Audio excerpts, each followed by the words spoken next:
ଆଜି ଆସିକି ପହଞ୍ଚି ଯାଇଛି ଗୋଟେ ପାର୍ସଲ। ପାର୍ସଲରେ କ'ଣ ଅଛି ଜାଣିବା ପାଇଁ ଚାହୁଁଥିଲେ ଭିଡ଼ିଓକୁ ଲାଷ୍ଟ ପର୍ଯ୍ୟନ୍ତ ଦେଖନ୍ତୁ। ଚ୍ୟାନେଲରେ ନୂଆ ଥିଲେ ଲାଇକ୍ କରି ସବସ୍କ୍ରାଇବ୍ କରି ଅଲ୍ ନୋଟିଫିକେସନ୍ ଅନ୍ କରିଦିଅନ୍ତୁ। ମୁଁ ଏଇଠି ଗୋଟେ ପ୍ୟାନ୍ରେ ନେଇଯାଇଛି 1 ଲିଟର କ୍ଷୀର। ଆଉ କ୍ଷୀରକୁ ଭଲସେ ଫୁଟିଲା ପର୍ଯ୍ୟନ୍ତ ମିକ୍ସ କରି ଚାଲିଛି। ଭଲସେ ଫୁଟି ହେଇଗଲା ପରେ ଏଇଠି ମୁଁ 1 କପ୍ ଦେଇଛି ମିଲ୍କ ପାଉଡ଼ର, 1 କପ୍ରୁ ଟିକେ କମ୍ ଦେଇଛି ଚିନି, ଆଉ ତାକୁ ଭଲସେ ମିକ୍ସ କରିକି ଦେଇଦେଇଛି ଇଲାଇଚି ପାଉଡ଼ର ବା ଗୁଜୁରାତି ଗୁଣ୍ଡ। ତାପରେ ତାକୁ କଣ୍ଟିନ୍ୟୁଅସଲି ମିଶାଇ ଚାଲିଲି। ଆଉ ଏଇଠି ଧ୍ୟାନ ଦେବା ଦରକାର କି ତଳେ ଯେମିତି ନ ଲାଗେ। ତ ଏଇଠି ପ୍ୟାନ୍ରେ ୟୁଜ୍ କରିଛି, ଆପଣମାନେ ଚାହିଁଲେ କରେଇ ବି ୟୁଜ୍ କରିପାରିବେ। ନନଷ୍ଟିକ୍ ଯଦି ହେଇଥିବ ଆହୁରି ଭଲ।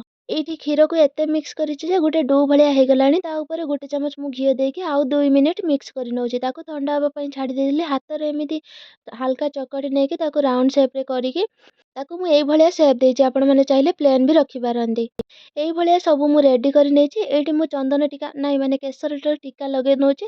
ଆଉ ଟିକେ ଭଲ ଦେଖାଯିବା ପାଇଁ ତା ଉପରେ ଦେଇଦେଇଛି ମୁଁ ପିସ୍ତା। ଦେଖୁ ଦେଖୁ ଆମର ରେଡ଼ି ହେଇଗଲା ସୁନ୍ଦରୀ କ୍ଷୀର ପେଡ଼ା। ମୋ ସୁନ୍ଦରୀ ପେଡ଼ା ଏଇଠି ଦେଖିବା ପାଇଁ ଯେତିକି ଭଲ ଲାଗୁଛି ତାଠୁ ଅଧିକ ଟେଷ୍ଟରେ ଥିଲା। ତ ମୁଁ ତ ନେଇକି ଚାଲିଲି ୟାକୁ ଖାଇବା ପାଇଁ। ତ ଆପଣମାନଙ୍କର କ'ଣ ଲୋଭ ହେଉନି? ହାତକୁ ଏଇଠି ଉଠେଇଲା ବେଳେ ଟିକେ ନରମ ଲାଗୁଥିଲା, ବଟ୍ ଅଧଘଣ୍ଟେ ରଖିଲା ପରେ ଏଇଟା ଟିକେ ଟାଣ ହେଇଯାଇଥିଲା ଆଉ ଟେକ୍ସଚର୍ ବି ଭଲ ଥିଲା। ଏଇଠି ମୁଁ ଭାଙ୍ଗିକି ବି ଦେଖେଇ ଦେଉଛି, ଆପଣମାନେ ଦେଖିକି ଜାଣିପାରୁଥିବେ। ଆଜ୍ଞା ହଁ, ପାର୍ସଲ ଦେଖିବା ବାକି ଅଛି। ପାର୍ସଲ କଥା ଭୁଲି ଯାଇଥିଲେ? ଚାଲନ୍ତୁ ପାର୍ସଲ ବି ଓପନ୍ କରିବା। କ'ଣ ଆସିଛି? ଟାଣ୍ଟାଣା! ପାର୍ସଲରେ ଆସିଯାଇଥିଲା ଗୋଟେ ପ୍ୟାନ୍, ଟ୍ରିପଲ୍ ଫ୍ରାଇଂ ପ୍ୟାନ୍, ଯୋଉଟା ଡୋରା ପେନ୍ ଭାବରେ ବି ପରିଚିତ। ଏଇଟା ପୁରା ଷ୍ଟେନଲେସ୍ ଷ୍ଟିଲରେ ଅଛି। ପ୍ୟାନ୍ ସହିତ ଗୋଟେ ଗ୍ଲାସର ଲିଡ୍ ବି ଆସିଛି।